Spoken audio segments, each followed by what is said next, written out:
Assalamualaikum warahmatullahi wabarakatuh. Perkenalkan, nama saya Deni Malita Wijayanti, NIM 2021211146, kelas HKI 5F. Di sini saya akan menggambarkan kasus pelanggaran lalu lintas dan bagaimana hukum mengatur masyarakat dalam berlalu lintas. Kesadaran hukum yang ada pada masyarakat Indonesia bisa dikatakan masih rendah. Hal ini terbukti dengan masih banyaknya masyarakat yang melanggar aturan yang berlaku di negara Indonesia.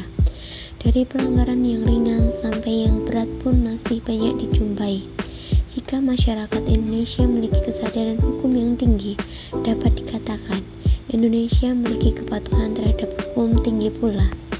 Hal ini sesuai dengan yang diungkapkan oleh Surjono Sukanto mengenai keterkaitan kesadaran hukum dengan kepatuhan hukum. Menurutnya, tinggi rendahnya kepatuhan hukum seseorang sangat ditentukan oleh tinggi kesadaran hukum yang ada dalam dirinya.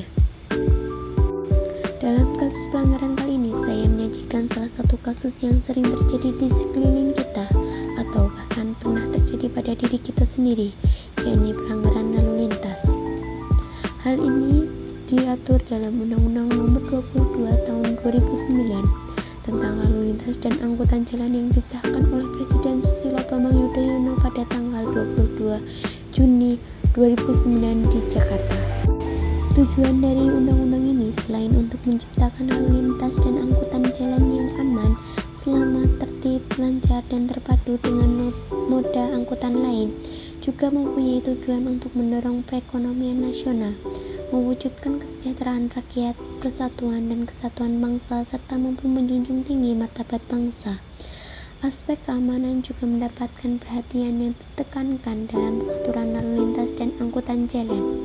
Selain itu, di dalam undang-undang ini juga ditekankan terwujudnya etika berlalu lintas dan budaya bangsa melalui upaya pembinaan, pemberian bimbingan, dan pendidikan berlalu lintas sejak usia dini serta dilaksanakan melalui program yang berkesinambungan.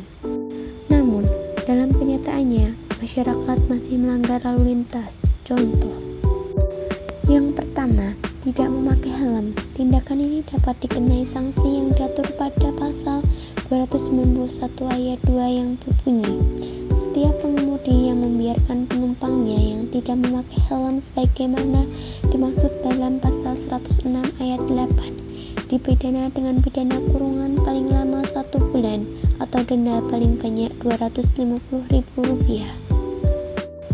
Yang kedua, yakni melawan arus. Tindakan ini dapat dikenai sanksi yang diatur dalam pasal 287 ayat 1 Undang-Undang Nomor 22 Tahun 2009 menyatakan bahwa bagi pengendara bermotor yang melanggar aturan pemerintah atau larangan yang dinyatakan dengan rambu lalu lintas akan mendapatkan ancaman pidana kurungan paling lama 2 bulan dan denda paling banyak Rp500.000. Yang ketiga, yakni melanggar marka jalan. Tindakan ini dapat dikenai sanksi yang diatur dalam pasal 287 nomor 1 yang berbunyi, orang yang melanggar aturan perintah atau larangan rambu lalu lintas dan marka jalan bisa dipidana dengan kurungan paling lama 2 bulan atau denda paling banyak Rp500.000.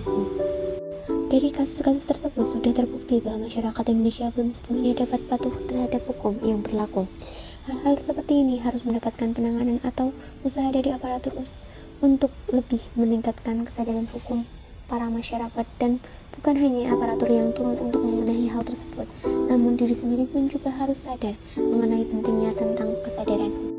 Dari kasus di atas, yang mana saya menggambarkan kasus pelanggaran lalu lintas dan bagaimana hukum mengatur masyarakat dalam berlalu lintas.